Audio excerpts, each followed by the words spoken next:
Right, so welcome to a new initiative of ours. This is the Thrill of Driving podcast where our editor Sirish and me Atish will host the weekly news. And we'll also have bikes. We'll also have bikes. It's not just Thrill of Driving, it is Thrill of Driving and riding, though that is a little long on the tongue. But we're going to be doing bikes also. And we start off with... the big news of the week, the Hyundai Venue. It was launched in the last week and the price is good, right? It's actually very good. Now, everybody's been talking about car sales going through a major slump, a decline for the past 6 months, Maruti Suzuki feeling the heat, which means everybody across the board is feeling the heat. Right. But what I really think is that this whole thing is about sentiment. Now, if you're reading and if you're being bombarded with negative news, you're not going to be in the mood to buy an upgrade to a Merc, are you? So now that we've got a new government, for better or worse, this is not for us to... It's not. the same government. Now, it's not for us to judge. We're not a political show. But end of the day, there's going to be the same policy, the same stability. And I think that should pull the industry out of its slump. And coinciding with the so-called tsunami, there's a tsunami of new cars coming. And that will start with the Venue. Now, the pricing, Hyundai have done themselves and the entire automotive industry a big favor by pricing it aggressively. How is it a favor? Because they're not charging, like Santro for instance. Mm-hmm. The Santro wasn't well priced and that's why you don't see too many Santros on the road. Okay. What the industry needs is, it needs a spark. It needs good news. It needs somebody to give positive initiative. Not somebody to say that, oh, we won't have diesels in 2020 and the next day we have a diesel and there's full confusion over there. Or the government to say, no, by 2020 only EVs, or by 2023 only EV scooters. Now, what the hell is going on? First you put the infrastructure, then we talk about all this nonsense. But coming back to the Venue pricing, it's adding impetus, it's pushing sales, it's making people interested in cars. People are talking about cars. 6.5 lakhs. It's the same price as the Brezza. In fact, it undercuts the Brezza. The initial prices undercuts the Brezza. Brezza has been around for what, 4 years? 5 years? Yeah. And the new car, brand new car, new platform, new everything, undercutting the Brezza, undercutting the Nexon, and plus the mid versions, the top end versions, delicious spec. That's my only gripe with the Hyundai Venue. It's only the SX and the SXO variants that get Blue Link and the connectivity features. And they're around 9.5, 10 lakhs, which is not cheap. Now, if you want features, if you want all the masala in your car, you obviously have to pay for it, right? If you order a khichdi at a restaurant, it's going to cost you $50. If you order a chicken biryani, it's going to cost you $150, right? Yeah. So you're not going to get everything for nothing. Yeah. So I think overall what they've done is they've priced it very keenly and they've really given equipment. Yeah. Now this whole connectivity stuff, I don't know who's going to really start their car from their home, especially in this hyper fuel conscious market that who's going to leave their car running for 5 minutes and cool it down. Plus, who's going to put the windows down? You really need to put the windows down to let the hot air out. Yeah. But anyway, that's beside the point. Loads of equipment and damn good engine transmission packages. Yeah. The DCT. Like turbo petrol. Now the Polo GT. The Polo GT finally has a DCT competition. Has a rival. Yeah. Proper spec. It'll be fast, it will handle well. Now remember, compact SUVs are really not an SUV. Yeah. They are hatchbacks which have grown up a little bit. Correct. Earlier, it used to be hatchbacks with raised suspension. So it was like a hatchback on stilts. It ruined the ride, it ruined the handling, it only gave you more ground clearance. These new cars, they're getting more sophisticated. Exactly. We did a story 2 months ago on turbo petrols on compact SUVs and how good they are to drive. And all of them, right from the EcoSport to the Nexon, to the XUV300, which is mighty fine to drive. All of them are really impressive cars to drive, and it's not something you'd expect, right? An SUV driving well, but they do. We drove the XUV on dirt. Now to try and reenact our Gaurav Gill fantasies. It is damn good on dirt. In fact, better than it is on the road, it is on dirt. And even on the road, though there's appreciable body roll, because these compact SUVs, their proportions dictate big wheels to fill in those wheel arches. So it's got big 17-inch wheels, nice wide tires, so it grips well. The handling on road, off-road, excellent. Now it has serious competition. In fact, you could say that the Mahindra timing is a little bit off because 2-3 months after the XUV, now there's the Venue. Correct. Now undercuts the XUV 300, has almost the same equipment, has in fact more connectivity options, has a twin clutch gearbox. Yeah, better drivetrains. Yeah. It's going to be tough. It's going to be tough for Mahindra. It's not going to be easy for Maruti. Though I'm sure Maruti has a petrol Brezza in the works.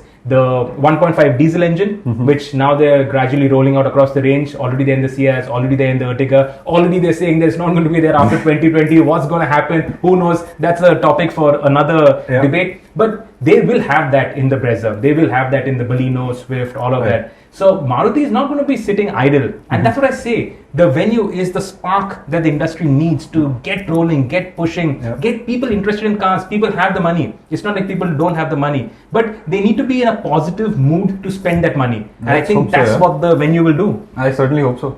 Yeah, fingers crossed. I'm going next week to Shillong to drive it. So actually another 2-3 days after this podcast goes live, we'll have driven it. So and make sure you catch it online. There'll be a video too, right? Oh, of course, yeah. There's going to be a video too. Right, next on the agenda, the Aston Martin DBS Superleggera. What was it? I don't know why there's so much heat around it. I think the DBS Superleggera, long name, it is not Superleggera. Superleggera means super light. This is a really heavy car. It's a monster. But all said and done, the Superleggera is an epic driving experience. The Superleggera is fine. The stupid special edition of theirs, I'm not too sold on it. Oh, it's called the Our Highness, what? Her Majesty's Service Special. Okay, forget it. It doesn't matter. What matters is it's got a different color scheme. And if there are customers willing to throw money at Aston Martin, Aston Martin would be fools not to take it. Yep, fair enough. Fair enough. If they've got customers, let them make money. End of the day, that will deliver better cars. Yep. Okay, not better cars for you and me, better cars for you and me to test. Yeah, but overall, it'll improve the breed. But I did appreciate something.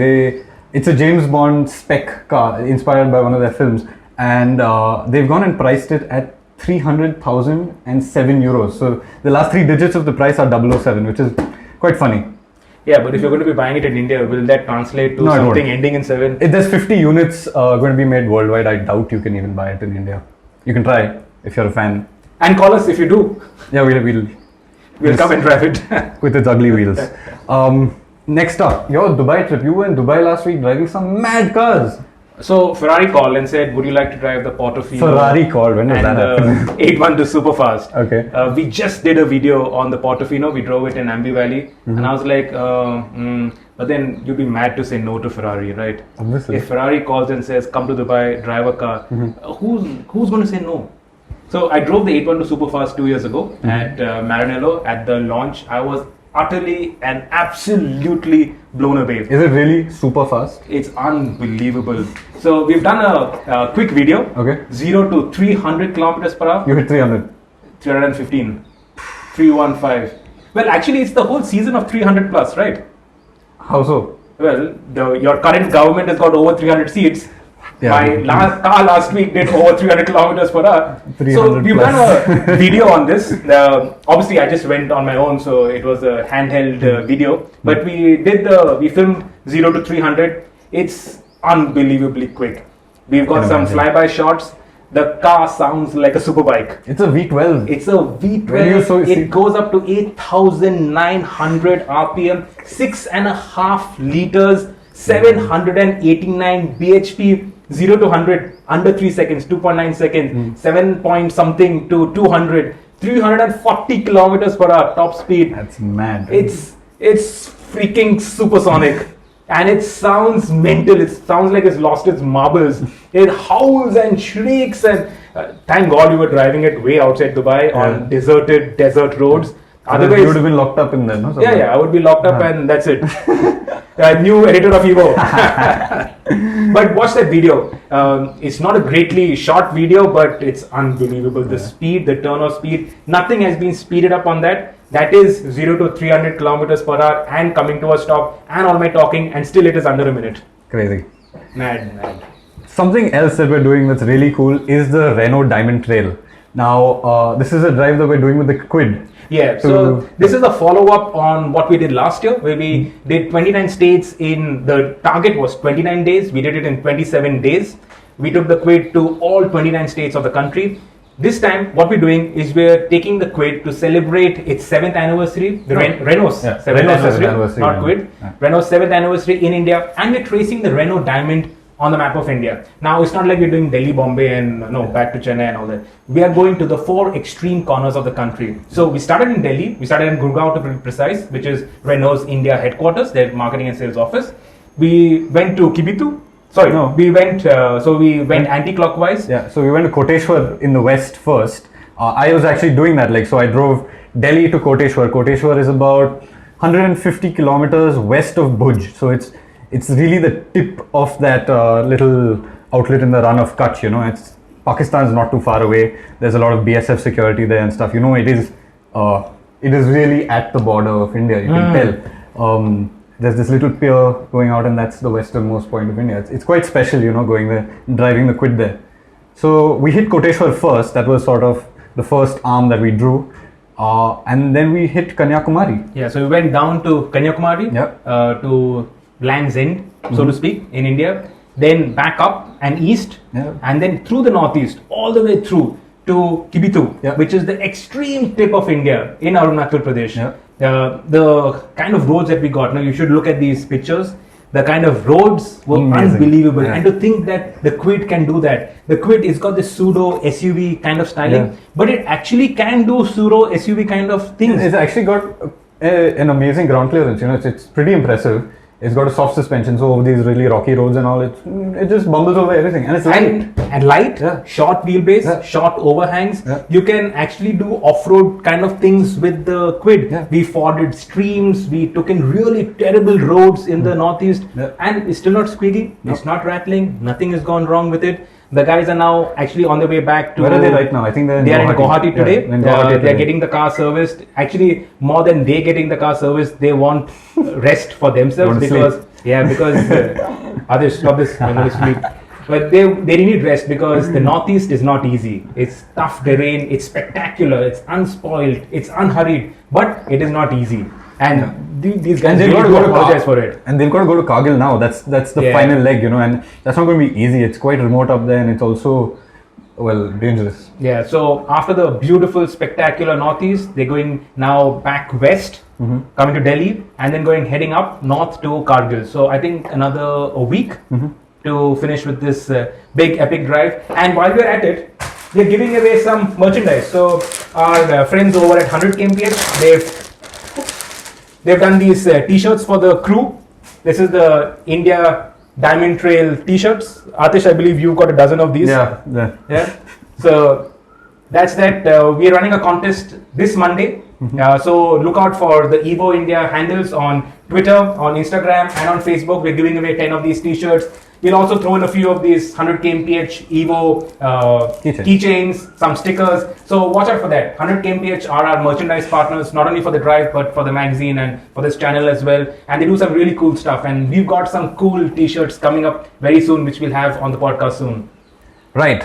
The Suzuki Gixxer 250. That was the other launch in the last week. So tell me about it, Atish.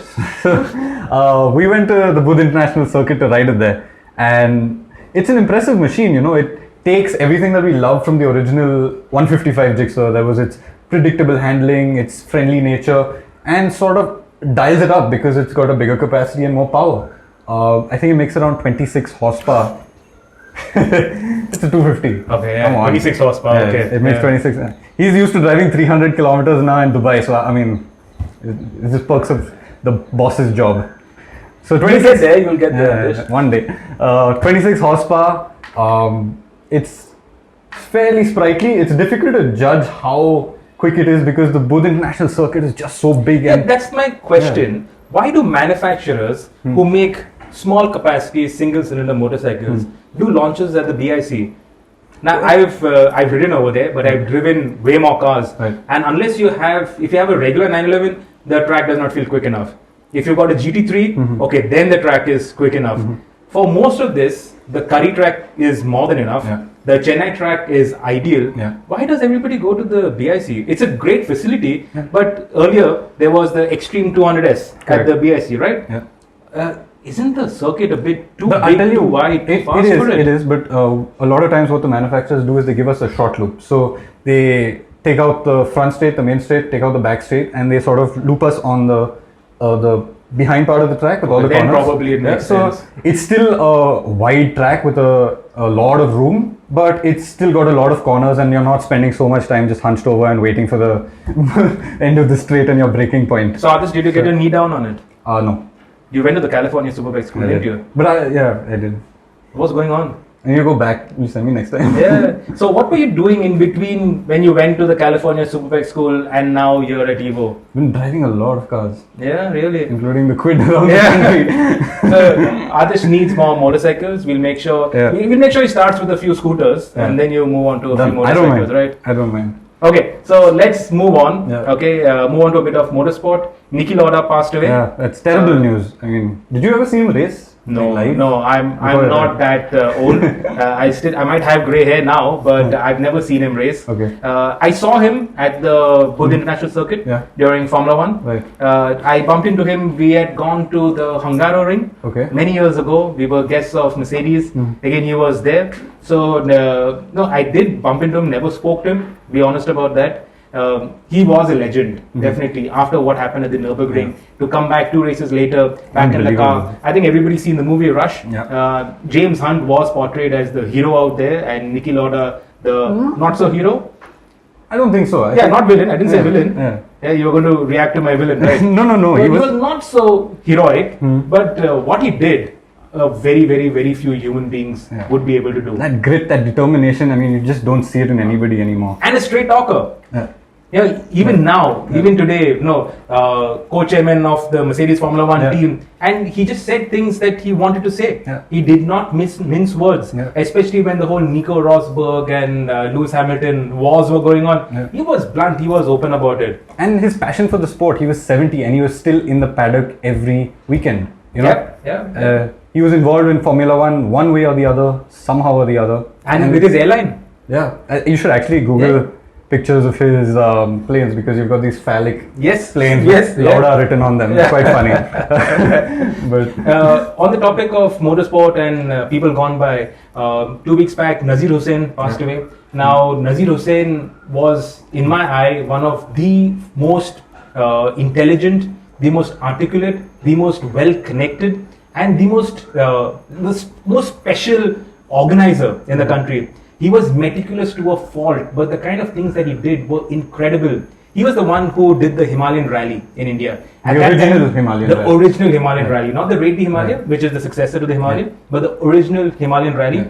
That, at that time, was the best organized rally in Asia. You know, Mitsubishi factory team, they came down to India to do the Himalayan. The President of India, the Prime Minister of India, they were patrons of the rally. The President flagged off the rally. The Prime Minister flagged in the rally. She was there, Indira Gandhi was there at the prize giving. And it was such a big rally that the Janata Party, to protest against government policies, they actually went and stopped the rally. I remember pictures. Now, obviously, I was too young for that, but Adil, our contributing editor, they were telling me, and I've seen these pictures also, of workers lying down in front of the cars to prevent the start of the rally, to protest against the rally burning fuel. And because back then it was very socialist, so burning fuel was seen as a rich man's pastime. And motorsport was a rich man's sport, even though we were driving Fiats and Ambassadors, so those were hardly rich men's cars. Maybe it was back then. But he did the Himalayan rally. He was the one who brought the APRC to India. He was an FIA steward. In fact, Google this, the 1998 British Grand Prix, the wet British Grand Prix.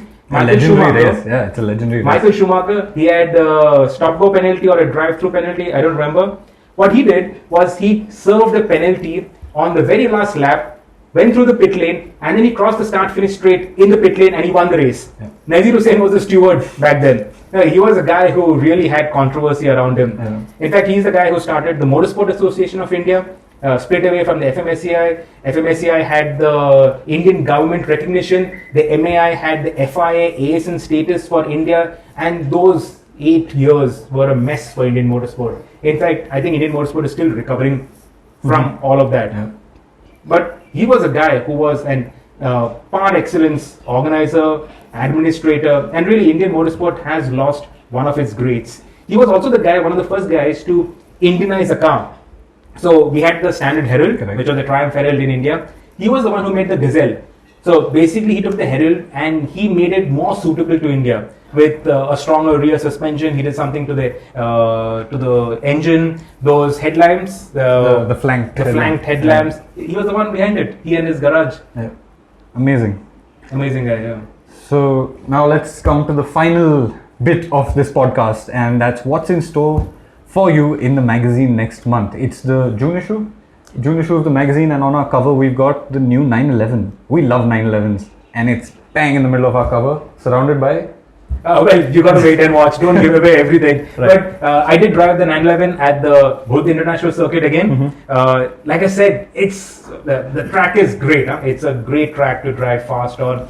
With a car like the 911, it actually becomes a safe track because at the Chennai track, if you do something stupid, you can hurt the car and yourself. Yeah. At the BIC, there's a lot of runoff. Obviously, Formula One, so everybody wants tarmac runoff and all of that. And it's a circuit that you could really push the car. So Porsche India organized the Porsche World Road Show. Yeah, what is that? I saw a lot of cars that aren't on sale in India at the track. So the Porsche World Road Show is a collection of cars that Porsche takes to different markets every year. It's around 20 cars. It's a mix of Panamera Sport Turismo, Macan, Cayenne, the 911 obviously, the Boxster. The old 911 was also there as a GT3 reference. The GT3 was not for us to drive. Yeah. That was the instructor cars, and then they gave us hot laps in it.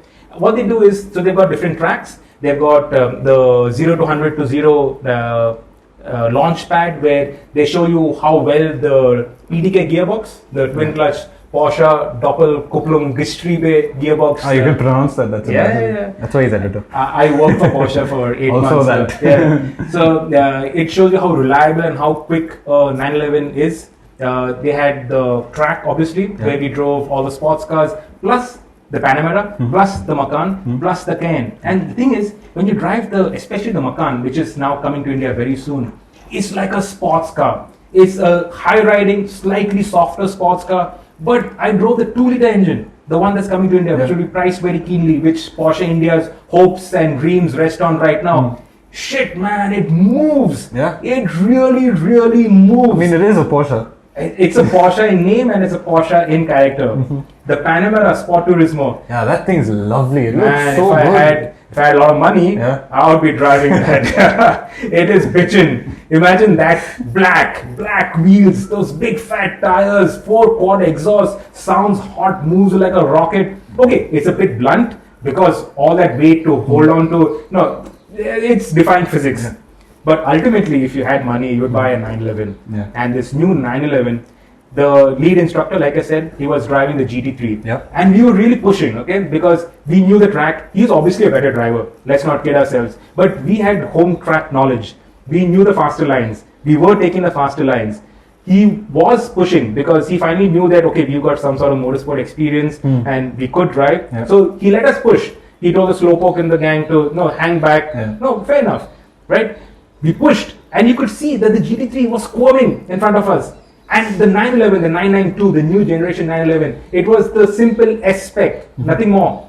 It was planted and we could, on the corners, we were really closing up to him. It was unbelievable. Of course, on the straights, he was pulling away. GT3 motor, obviously Porsche Motorsport motor. Yeah. But in the corners, what it could do blew me away. The 911, in my mind, is the sports car to buy if you want to get into sports cars. And with this new version, of course, it's become pricier, so it's no longer... Does it move the bar ahead? It does move the bar ahead. Yeah. But how far ahead? That's something that you'll have to read in the next issue of Evo India. We'll go on sale by the first week of next month. Right. We've got a full comparo. Well, let's say it. The 911 versus its rivals, it's with the 570S, the McLaren, which you can't buy in India yet. Yeah. It's with the R8. Yeah. V10. The V10. Though we've not used the V10 Plus, we've used the V10. Exactly, the V10, not it's the got V10 the R8, so you will know what it is all about. It's got the Lotus. Again, you can't buy it in India. Shame, but that's one of the benchmarks for handling. What is others? I forgot the last car. Come on, man. You're supposed to be editing the pages. Think.